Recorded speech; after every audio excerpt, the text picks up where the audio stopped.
This video tutorial I will cover ofInstant method of OffsetDateTime class.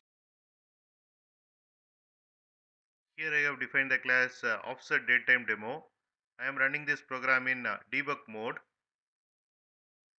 Here I have created instant object.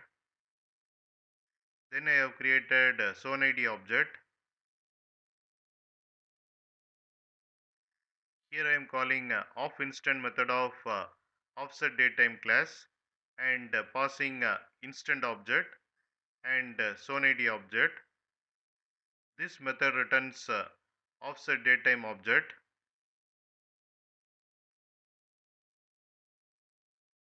Here you can see the output.